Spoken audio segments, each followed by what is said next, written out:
आज हामीहरूसँगै भेट्टाउन सकिने ठाउँमा खोज्नुपर्ने सत्यता भन्ने शीर्षक लिएर परमेश्वरको वचन अध्ययन गर्ने समय लिनेछौँ। यो संसारमा परमेश्वरले सृष्टि गर्नुभएका सम्पूर्ण सृष्टिका थोकहरूमा परमेश्वरको प्रबन्ध समावेश भएको देख्दा हामीले सबै कुराको एउटा उपयुक्त ठाउँ भएको देख्न सक्छौँ। उदाहरणको लागि कोही बिरामी भयो भने त्यो व्यक्ति जानुपर्ने ठाउँ नै अस्पताल हो, अनि शिक्षाको आवश्यक पर्ने व्यक्ति जानुपर्ने ठाउँ नै विद्यालय या त शैक्षिक संस्था हो नि। त्यसैगरी साँचो सत्यता खोजेर पाप क्षमा र अनन्त जीवन पाउन चाहन्छौँ भने हामी कहाँ जानुपर्छ होला? संसारका मानिसहरू साँचो सत्यता खोज्न यो ठाउँ त्यो ठाउँ गर्दै विभिन्न मण्डलीहरूको ढोका ढकढकाइरहेका छन्। तिनीहरू आफूले खोज्नुपर्ने ठाउँको विशेषता समेत नजानी अन्धाधुन्ध रूपमा विभिन्न ढोकाहरू ढकढक्याउँछन्। तर आमोस अगमवक्ताले मानिसहरूले जीवनभरि नै खोजे तापनि त्यो ठाउँ भेट्टाउने छैनन् भनेर अगमबाणी गरेका छन्। मानिसहरू एक समुद्रदेखि अर्को समुद्रसम्म धर्महृदय हिँड्नेछन् भनिएको बाइबलको यो अभिव्यक्तिलाई हेर्ने हो भने मानिसहरू पाइला समेत चाल्न नसक्ने गरी थकित भएका छन् भन्ने कुरा हामीले बुझ्न सक्छौँ। त्यसैले बाइबलमा मानिसहरू परमेश्वरको वचनको खोजीमा भौतारिनेछन्, तर तिनीहरूले त्यो पाउने छैनन् भनेर अगमबाणी गरिएको छ। यो अगमबाणीद्वारा हामीले सत्यता भेट्टाउने ठाउँमा सत्यता खोज्नको लागि चाहिने बुद्धि पितामाताले हामीलाई बाइबलद्वारा दिनुहुन्छ भन्ने कुरा बुझ्न सक्छौँ। त्यसै कारण हामीले खोज्नुपर्ने सत्यता के हो र त्यो सत्यता खोज्न हामी कहाँ जानुपर्छ होला भन्ने कुरा जान्न आज सभाअध्ययनद्वारा बाइबललाई अझ निहालेर जाँच गर्ने र परमेश्वरको निर्देशन प्राप्त गर्ने हामीहरू हुन सकौँ। हुन त मैले पहिला पनि एकपटक उदाहरणको रूपमा यहाँहरूलाई यो कथा सुनाएको थिएँ। एकजना मानिसले मध्यरातमा चोकतिर आएर मरिमरि केही कुरा खोजिरहेको थियो। उसले परिश्रम साथ केही खोजिरहेको देखेर एकजना बटुवाले उसलाई सोधेछ, यस्तो मध्यरातमा तपाईँ यसरी के खोज्दै हुनुहुन्छ? त्यो मानिसले म मेरो साँचो खोज्दैछु भनेर जवाब दिएछ। बटुवाले उसलाई साँचो कता हराउनु भएको थियो र भनेर सोद्धा उसले मैले त्यो मेरो घरको आँगनमा हराएको थिएँ भनेछ। आफ्नो घरको आँगनमा हराएको साँचो खोज्न त्यो मानिस चोकसम्म आउँछ। यहाँहरूलाई के लाग्छ? के यो मिल्ने कुरा हो त? ठिक यो जस्तै हिजो आज प्राय मानिसहरू सत्यता र परमेश्वरलाई खोजिरहेका छौँ भन्ने गर्छन्, तर तिनीहरूलाई परमेश्वर वास गर्नुहुने ठाउँ थाहा नभएकोले तिनीहरूले परमेश्वरलाई खोज्न र उहाँलाई भेट्न नसक्ने मात्र होइन कि तिनीहरूले के पनि भेट्टाउन सक्दैनन् त? तिनीहरूले सत्यता पनि भेट्टाउन सक्दैनन्। यदि साँचो घरमा हराएको हो भने त्यसलाई घरमै खोज्नु नै अझ तर्कसङ्गत हुन्छ नि, होइन र? बाहिर त्यति टाढा चोकसम्म आएर साँचो खोज्नु भनेको साँच्चै मूर्ख कार्य हो।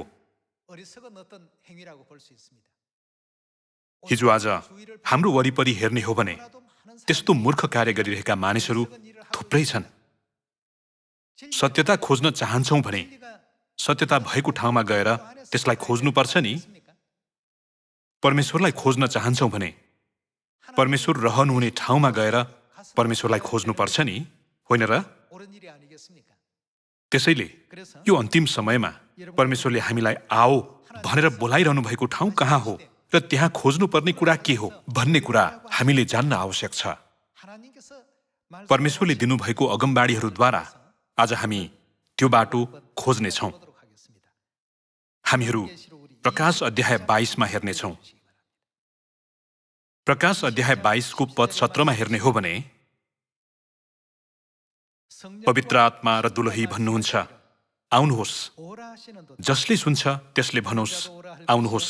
जो तिर्खाउँछ त्यो आओस्, जसले इच्छा गर्छ त्यसले जीवनको पानी सित्तैमा ल्याओस्। बाइबलको यो अगमबाणी हेरेर हामीले पवित्र आत्मा र दुलही कहाँ हुनुहुन्छ होला, हामीले उहाँहरूलाई कहाँ भेट्न सकिन्छ होला भनेर सोच्नुपर्छ। हिजो आज सत्यतामा डोरिनुभएका सन्तहरूमध्ये प्रायले सत्यताको खोजीमा म थुप्रै मण्डलीहरूमा धाएँ। परमेश्वरलाई सही तरिकाले विश्वास गर्न मैले मेरो पुरै जीवन परमेश्वरलाई खोज्नमै लगाएँ भन्नुहुन्छ। प्रकाशको वचन पढेपछि हामीले आफैलाई पवित्र आत्मा र दुलही को हुनुहुन्छ होला, कहाँ गएमा पवित्र आत्मा र दुलहीलाई भेट्न सकिन्छ, पवित्र आत्मा र दुलहीबाट हामीले पाउने सत्यता के होला भनेर सोध्नुपर्छ। पवित्र आत्मा र दुलही हुनुभएको ठाउँमा जान र उहाँहरूलाई भेट्नको निम्ति हामीले अनिवार्य यी प्रश्नहरूको उत्तर थाहा पाउनै पर्छ। यहाँ उल्लेख गरिएको पवित्र आत्मा र दुलही नै परमेश्वर हुनुहुन्छ नि, होइन र? त्यसो भए परमेश्वर बास गर्नुहुने ठाउँ कहाँ होला? परमेश्वर बास गर्नुहुने ठाउँको विषयमा हामी बाइबलद्वारा निश्चित गरी हेरौँ। हामी भजन संग्रह अध्याय 132 हेर्नेछौँ। अध्याय 132 को पद 13 को वचन हेरौँ। किनभने परमप्रभुले सियोनलाई छान्नु भएको छ, उहाँले त्यसलाई आफ्नो निवासको निम्ति चाहनु भएको छ। यो सदाकालको निम्ति मेरो विश्राम स्थान हो, म यहाँ सिंहासनमा बस्नेछु, किनकि मैले यही चाहेको छु। यहाँ हेर्ने हो भने परमेश्वर बास गर्नुहुने ठाउँ कहाँ हो भनिएको छ त? सियोन। हामीले सियोनलाई खोज्यौं भने मात्र त्यो ठाउँमा बास गर्नुहुने परमेश्वरलाई भेट्न सक्नेछौँ। परमेश्वरले सियोनलाई छान्नु भएको छ र उहाँले त्यसलाई आफ्नो निवासको निम्ति चाहनु भएको छ भनेर भन्नुभयो। त्यसो भए के परमेश्वर सियोनमा केही समयको लागि मात्र बास गर्नुहुने हो र? उहाँ कहिलेसम्म बास गर्नुहुन्छ भनिएको छ त? सदाकाल यहाँ बास गर्नुहुन्छ भनिएको छ। सदाकाल परमेश्वर सदाकाल सियोनमा बास गर्नुहुन्छ भन्नुको अर्थ नै सियोन भेट्टायौं भने हामीले त्यहाँ परमेश्वरलाई भेट्न सक्नेछौँ। अनि पवित्र आत्मा र दुलहीले हामीलाई आओ भनेर बोलाउनु भएकोले हामीले त्यहाँ पवित्र आत्मा परमेश्वर र पवित्र आत्मा परमेश्वरकी दुलही हुनुभएकी माता परमेश्वरलाई जुनसुकै बेला पनि भेट्न सक्नेछौँ। परमेश्वरले हामीलाई बाइबलद्वारा उहाँ बास गर्नुहुने ठाउँ नै सियोन हो भनेर स्पष्टसँग उहाँको ठेगाना जानकारी दिनुभएको छ। म बस्ने ठाउँको ठेगाना नै सियोन हो, यहाँ आयो भने मात्र तिमीहरूले मलाई भेट्न सक्छौ। पद 14 यो सदाकालको निम्ति मेरो विश्राम स्थान हो, म यहाँ सिंहासनमा बस्नेछु, किनकि मैले यही चाहेको छु। म यसको अन्न पानीमा प्रशस्त आशीर्वाद दिनेछु र यसका गरिबहरूलाई म रोटीले तृप्त गराउनेछु। यसका पुजारीहरूलाई पनि म उद्धारको वस्त्र पहिराउनेछु र यसका पवित्र जनहरू आनन्दले सधैँ जय जयकार गर्नेछन्। यहाँ म दाउदको निम्ति एउटा सिंह उत्पन्न गर्नेछु र मेरो अभिषिक्तको निम्ति एउटा बत्ती तयार गर्नेछु। म त्यसका शत्रुहरूलाई शर्मको वस्त्र पहिराउनेछु, तर त्यसका शिरको मुकुट प्रकाशमय हुनेछ। कथामा देखा परेको त्यो मूर्ख मानिस आफ्नो घरको आँगनमा हराएको साँचो खोज्न मध्यरातमा चोकतिर गए जस्तै हिजो आज थुप्रै मानिसहरूले पनि त्यो मूर्ख मानिसले गरे झैं उस्तै गल्ती गरिरहेका छन्। परमेश्वरलाई भेट्न चाहन्छौँ भने हामी कहाँ जानुपर्छ? परमेश्वरलाई भेट्न हामी अनिवार्य सियोनमा जानुपर्छ। त्यसो भए पवित्र आत्मा र दुलहीले हामीलाई आओ भनेर बोलाइरहनु भएको त्यो ठाउँ कहाँ होला? त्यो ठाउँ नै सियोन हो भन्ने कुरा हामीले झट्टै बुझ्न सक्छौँ। हामीलाई जीवनको पानी दिनुहुने पवित्र आत्मा र दुलहीलाई हामीले सियोनमा गयौं भने मात्र भेट्न सक्छौँ भन्ने यो कुरा बाइबलमा अगमबाडी गरिएको परमेश्वरको शिक्षा होइन र? त्यसैले पछिल्ला दिनहरूमा सियोनमा गयौं भने परमेश्वरले हामीलाई उहाँको जीवनको व्यवस्था सिकाउनु हुनेछ भनिएको मिका अध्याय 4 को अगमबाडीको वचन एकपटक पल्टाइ हेरौं। मिका अध्याय 4 को पद 1 हेर्ने हो भने पछिल्ला दिनहरूमा, पछिल्ला दिन भन्नाले अन्त्यको दिन हो। परमप्रभुका मन्दिरको पहाड चाहिँ पहाडहरूमा प्रमुख झैं स्थापित हुनेछ र त्यो सबै डाँडाहरूभन्दा माथि उठाइनेछ र मानिसहरू त्यहाँ ओइरिएर जानेछन्। धेरै जाति जातिहरू आएर भन्नेछन्, आओ हामीहरू परमप्रभुको पर्वत याकुबका परमेश्वरको भवनमा जाउँ। उहाँले हामीलाई आफ्नो मार्ग अर्थात् परमेश्वरले उहाँको मार्ग अर्थात् सत्यता सिकाउनु हुनेछ ताकि हामी उहाँको मार्गमा हिँड्न सकौं। व्यवस्था कहाँबाट निस्कनेछ त? सियोनबाट। सामान्यतया मानिसहरूले व्यवस्था चाहिँ सिनै पर्वतबाट आएको हो भनी सोच्ने गर्छन्। सिनै पर्वतबाट आएको व्यवस्था चाहिँ मूसाको व्यवस्था हो, तर सियोनबाट आउने व्यवस्था चाहिँ पछिल्ला दिनहरूमा आउने व्यवस्था हो। त्यसो भए यो व्यवस्थाले चाहिँ इस्राएलीहरूले 3500 वर्ष अगाडि उजाड स्थानको जीवन जिउने क्रममा पाएको मोसाको व्यवस्थालाई नभएर ख्रिस्टको व्यवस्थालाई संकेत गर्दछ। व्यवस्था सियोनबाट र परमप्रभुको वचन यरुसलेमबाट निस्कनेछन्। यदि हामी परमेश्वरबाट सिकाइयौं भने हामीले सत्यता सिकेर अति नै चाहेको त्यो स्वर्ग राज्य, अनन्त जीवन, पाप क्षमा र मुक्ति पाउन सक्छौं नि, होइन र? मानिसहरूले जतिसुकै सिपालु तरिकाले भाषण दिएर मुक्तिको विषयमा तर्कसङ्गत रूपमा वर्णन गरी त्यसलाई घत लाग्ने र सही ढङ्गमा अभिव्यक्त गरे तापनि यदि ती व्यक्तिहरू सियोनमै छैनन् भने तिनीहरूको तर्क र शिक्षालाई हामीले सत्यता भन्न मिल्छ र? मिल्दैन। तिनीहरू केही पनि नभएर केवल एक सामान्य मानिसले बनाएका सिद्धान्त मात्र हुन्। तिनीहरूको सिद्धान्त परमेश्वरको प्रतिज्ञा समावेश नभएका शिक्षाहरू हुन् र ती सिद्धान्तहरूद्वारा हामीले कदापि पाप क्षमा, मुक्ति र अनन्त जीवन प्राप्त गर्न सक्दैनौँ। त्यसो भए परमेश्वर र सत्यतालाई खोज्न हामी अनिवार्य कहाँ जानुपर्छ त? अनि परमेश्वरको व्यवस्था कहाँबाट आउँछ भनिएको छ त?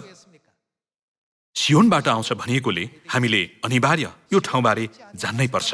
सियोनमा नभएका मानिसहरूले मैले सत्यता भेटाएँ, म सही तरिकाले परमेश्वरको सेवा गर्दैछु भन्छन्, जुन कुरा सरासर झुटो हो। बाइबलको अगमबाणी अनुसार हेर्ने हो भने पाप क्षमा कहाँबाट आउँछ भनिएको छ त? सियोनबाट आउँछ। अनन्त जीवन कहाँबाट आउँछ? सियोनबाट आउँछ। अनि मुक्ति पनि कहाँबाट आउँछ? सबै आशिषहरू सियोनबाट आउँछ। सबै आशिषहरू सियोनबाट आउनुको कारण के होला? कारण सियोनमा परमेश्वर वास गर्नुहुन्छ। अनन्त जीवन पनि सियोनबाट आउँछ। यस विषय सम्बन्धी हामी भजन संग्रह अध्याय 133 मा गएर हेरौं। हामीलाई राम्ररी थाहा भएको वचन भए पनि एकपटक हेरेर निश्चित गरौं। भजन संग्रह अध्याय 133 को पद 1 मा हेर्नेछौं। दाजुभाइहरू एकतामा बस्नु कति भलो र मनोहर कुरा हुन्छ। यो त शिरमा लगाइएको मूल्यवान तेल जस्तो हुन्छ, जो हारूनको दाह्रीसम्म बगी आउँछ, जो तिनका पोसाकको कठालोसम्मै बगेर जान्छ। त्यो हेर्मोन डाँडाको शीत सियोन पर्वतमा परे जस्तै हुन्छ, किनकि त्यही परमप्रभुले सदाकाल कस्तो आशिष खन्याउनुहुन्छ? जीवनको आशिष खन्याउनुहुन्छ। परमेश्वरले अनन्त जीवनको आशिष कहाँ खन्याउनुहुन्छ भन्नुभयो त? अनन्त जीवनको आशिष सियोनमा खन्याउने छु भन्नुभयो। त्यसै कारण सियोन नजाउन्जेल हामीले अनन्त जीवन पाउन सक्दैनौं। हामीले न त पाप क्षमा न मुक्ति नै पाउन सक्छौं। त्यसो भए परमेश्वरले यी सबै आशिषहरूको प्रतिज्ञा गर्नुभएको सियोन कस्तो ठाउँ होला? सियोनलाई सही तरिकाले कसरी चिन्ने भन्ने विषयमा हामी बाइबलद्वारा निश्चित गरी हेरौं।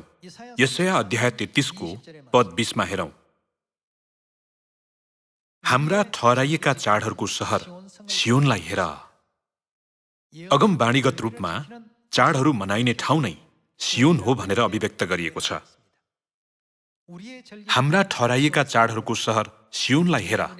तिमीहरूका आँखाले यरुसलेमलाई देख्नेछन्, एउटा शान्तिमय वासस्थान, एउटा पाल जो कहिल्यै हटाइने छैन, जसका किल्लाहरू कहिल्यै उखेलिने छैनन्, न त त्यसका डोरीहरू चुडाइनेछन्।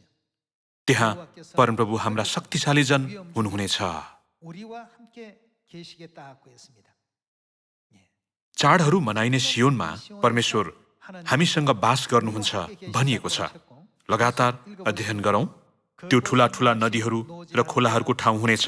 पतवारले चलाइने डुङ्गाहरू त्यहाँ चल्ने छैनन्। ठूलो जहाज पनि त्यहाँ जाने छैन, किनभने परमप्रभु हाम्रा न्यायाधीश हुनुहुन्छ। परमप्रभु हामीलाई व्यवस्था दिने हुनुहुन्छ। परमप्रभु हाम्रा राजा हुनुहुन्छ। उहाँले नै हामीलाई के गर्नुहुन्छ? बचाउनु हुनेछ। मुक्ति कहाँबाट आउँछ त? सियोनबाट। व्यवस्था कहाँबाट आउँछ त? सियोनबाट। अनन्त जीवन पनि कहाँबाट आउँछ त?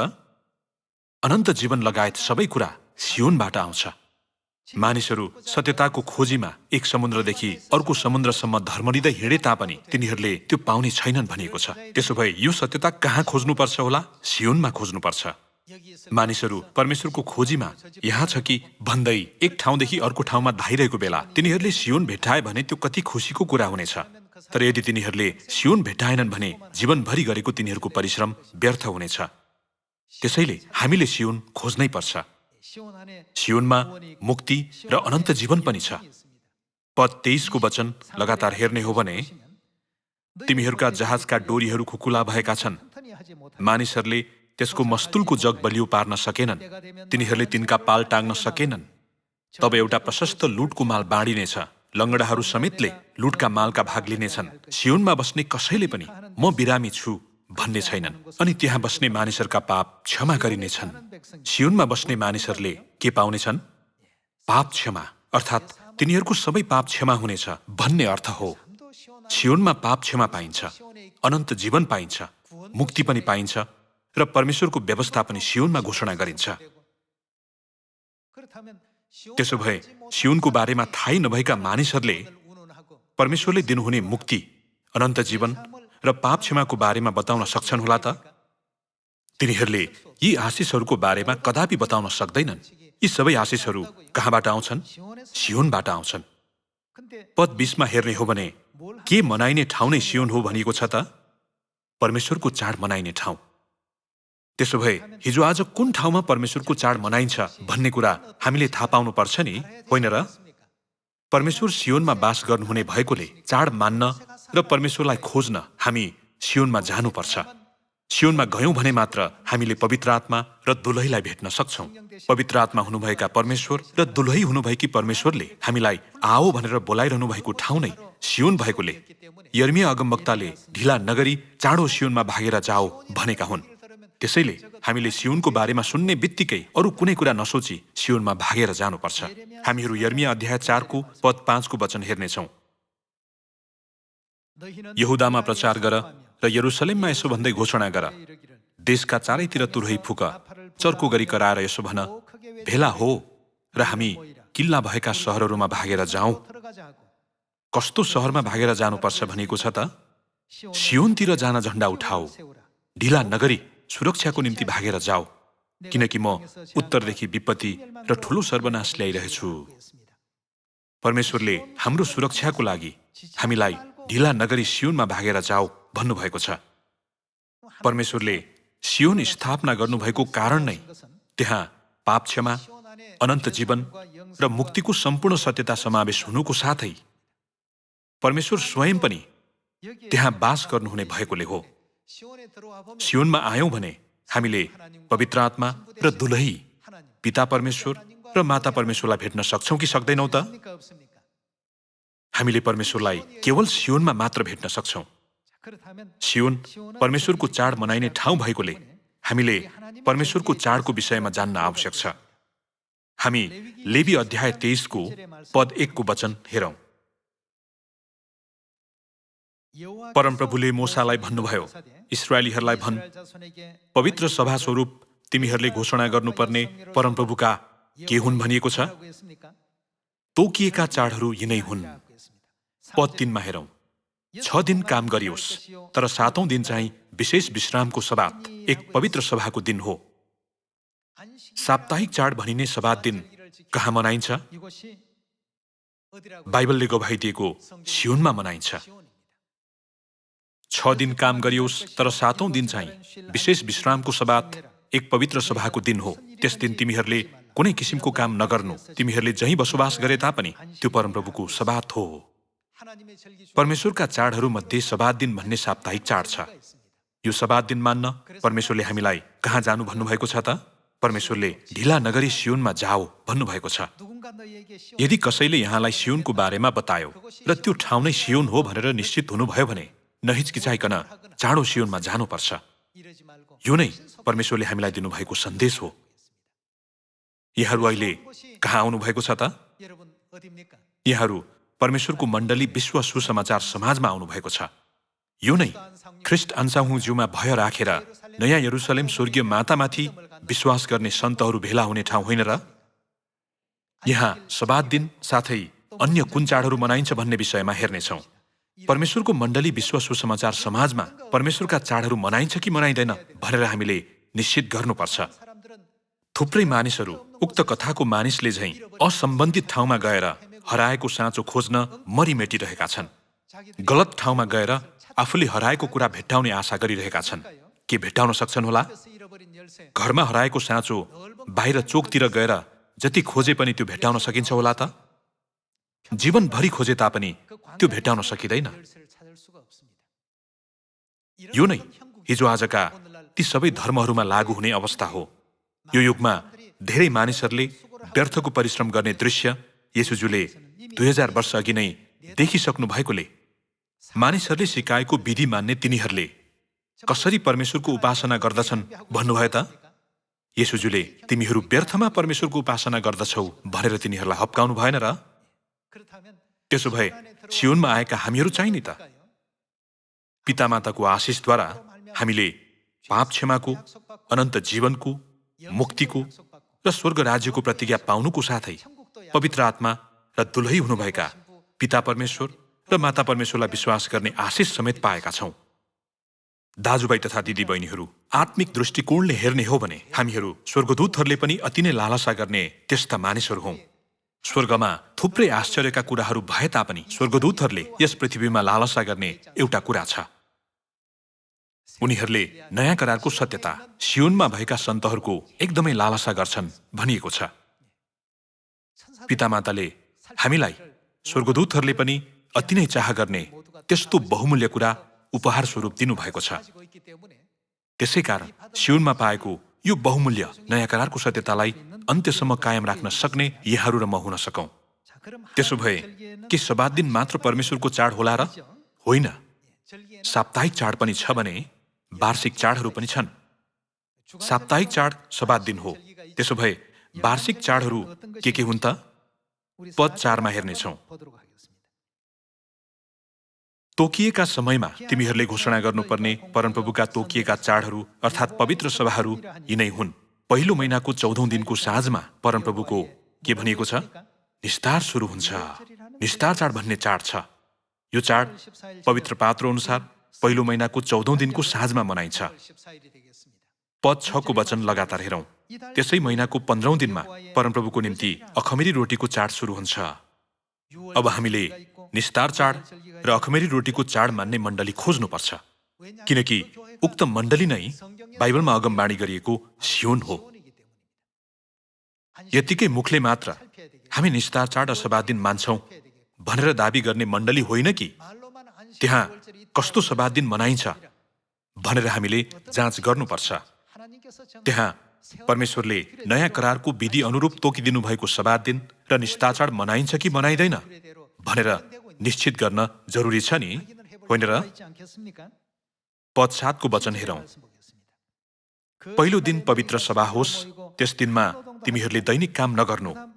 हामी पद 9 को वचन हेर्नेछौं। परमप्रभुले मूसालाई भन्नुभयो, इस्राएलीहरूलाई भन्, मैले तिमीहरूलाई दिने देशमा पुगेर जब त्यहाँको बाली काटौला, तब तिमीहरूले आफ्नो बालीको पहिलो उब्जनीको एक बिटा पुजारी कहाँ ल्याउनु। त्यो ग्रहण हुनलाई तिनले त्यो बिटा परमप्रभुको सामुन्ने डोलाउन्। सब्बातको भोलिपल्ट पुजारीले त्यो डोलाउन्। सब्बातको भोलिपल्ट भनेको कुन बार हो त? आइतबार। आइतबारको दिनमा मनाइने नयाँ करारको चाड नै अगौटे फलको चाड हो, किनकि यो दिनमा पहिलो उब्जनीको एक बिटा चढाइएको थियो। पुरानो करारको बाइबलमा हेर्ने हो भने हामीले अगौटे फलको चाडको नाम भेट्टाउन सक्छौं। हामी लेवी अध्याय 23 मा उल्लेख गरिएको चाडको अर्थ निश्चित गरी हेरौं। परमेश्वरले अगौटे फलको चाडको बलि आइतबार अर्थात् सब्बातको भोलिपल्ट चढाउनु भनेर भन्नुभयो। त्यसैले येशूज्यू आइतबारको दिन मृतकहरूबाट पुनरुत्थान हुनुभयो। येशूज्यू आइतबार पुनरुत्थान हुनुभएको कुरा नै अगौटे फलको चाडको अगमबाणीको पूर्णता हो। त्यसैले परमेश्वरले तिनीहरूलाई सब्बातको भोलिपल्ट पहिलो उब्जनीको एक बिटा डोलाउनु भनी भन्नुभएको हो। पद 16 मा हेरौं। अर्थात् 7औं सब्बातको भोलिपल्टसम्म 50 दिन गन्नु। त्यही दिन तिमीहरूले परमप्रभुको निम्ति नयाँ अन्नको बलि चढाउनु। अगौटे फलको चाडदेखि 50औं दिनमा पर्ने चाड नै पेन्तिकोसको चाड हो। यो चाडलाई पुरानो करारको समयमा के भनिन्थ्यो? साताहारको चाड भनिन्थ्यो। एक हप्तामा 7 दिन हुन्छ। यो चाड 7औं सब्बातको भोलिपल्ट मनाइने भएकोले 7 दिनलाई 7 हप्ताले गुणन गरेर त्यसमा एक दिन जोड्यो भने कुल 50 दिन हुन्छ। पद 15 मा परमेश्वरले 7औं सब्बातको भोलिपल्टसम्म 50 दिन गन्नु भन्नुभएकोले पुरानो करारको समयमा यो चाडलाई साताहारको चाड भनिन्थ्यो। नयाँ करारको समयमा चाहिँ यसलाई पेन्तिकोसको चाड भनिन्छ। अब 7औं महिनाको चाडको विषयमा हामी लेवी अध्याय 23 को पद 23 को वचनमा हेरौं। परमप्रभुले मूसालाई भन्नुभयो, इस्राएलीहरूलाई भन्, 7औं महिनाको पहिलो दिनमा तिमीहरूका निम्ति विशेष विश्रामको दिन होस्। त्यस दिन सम्झनाको लागि तुरही फुकेर पवित्र सभा राखियोस्। पवित्र पात्र अनुसार 7औं महिनाको पहिलो दिनमा तुरही फुकेर मनाइने चाड नै तुरहीको चाड हो। पद 26 को वचन हेरौं। परमप्रभुले मूसालाई भन्नुभयो, 7औं महिनाको 10औं दिन चाहिँ प्रायश्चितको दिन होस्। पवित्र पात्र अनुसार 7औं महिनाको 10औं दिनमा वर्षभरि गरेको पाप क्षमा पाउने प्रायश्चितको दिन मनाइन्थ्यो। हामी पद 33 मा हेरौं। परमप्रभुले मूसालाई भन्नुभयो, इस्राएलीहरूलाई भन्, 7औं महिनाकै 15औं दिनदेखि 7 दिनसम्म परमप्रभुको छाप्रोबासको चाड होस्। पवित्र पात्र अनुसार 7औं महिनाको 15औं दिनमा मनाइने छाप्रोबासको चाड पनि छ। यी सबै चाडहरू मनाइने ठाउँलाई नै यशाया अध्याय 33 मा सियोन भनेर भनिएको छ। त्यसो भए अहिले विश्वभरि भएका ख्रिस्टियन मण्डलीहरूमध्ये सब्बात दिन, निस्तार चाड र नयाँ करारका 3 चरणका 7वटा चाडहरू मान्ने मण्डली नै कुन मण्डली हो त? त्यो नै परमेश्वरको मण्डली विश्व सुसमाचार समाज हो। त्यसैले अब सम्पूर्ण मानव जाति एक समुद्रदेखि अर्को समुद्रसम्म धर्महृदय हिँड्ने होइन कि बाइबलले गवाही दिएको परमेश्वरलाई भेट्न सकिने र नयाँ करारका सत्यता भेट्टाउने ठाउँमा जानुपर्छ। त्यो ठाउँ नै कहाँ हो त? सियोन। सियोनमा को बास गर्नुहुन्छ त? हाम्रा सर्वशक्तिमान परमेश्वर। त्यहाँ बास गर्नुहुने परमेश्वर को हुनुहुन्छ? उहाँ नै हाम्रा पिता परमेश्वर र माता परमेश्वर हुनुहुन्छ। त्यो ठाउँमा सब्बात दिन, 3 चरणका 7वटा चाड लगायत नयाँ करारका सम्पूर्ण नियमहरू पालन गरिन्छ। त्यही परमप्रभुले सदाकाल जीवनको आशिष खन्याउनुहुन्छ भनिएकोले परमेश्वरले हामीलाई सियोनमा अनन्त जीवनको आशिष दिने प्रतिज्ञा गर्नुभएको छ। त्यसैकारण हामीले अन्य ठाउँमा गएर अनन्त जीवनको खोजी गर्नु हुँदैन। भेट्टाउनै नसकिने असम्बन्धित ठाउँमा गएर साँचो खोज्नु भनेको एकदमै व्यर्थको काम हो। हराएको साँचो भेट्टाउन सकिने ठाउँमा खोजेमा भेट्टाउन सकिन्छ। हामीहरू पिता माताले दिनुभएको अनुग्रहको सियोन बगैँचामा आएका छौं। त्यसैले हामीले परमेश्वरले सियोनमा घोषणा गर्नुभएको सम्पूर्ण नियम, कानून र व्यवस्थाहरू पूर्ण रूपमा पालन गर्नुपर्छ। पाप क्षमा, मुक्ति र अनन्त जीवनको आशिषप्रति हर्षित भएर सधैँ रमाहाट गर्ने सबै सियोनका सन्तहरू हुनुहुनेछ भन्ने आशा गर्दै आजको वचन यही समाप्त गर्दछु। धन्यवाद।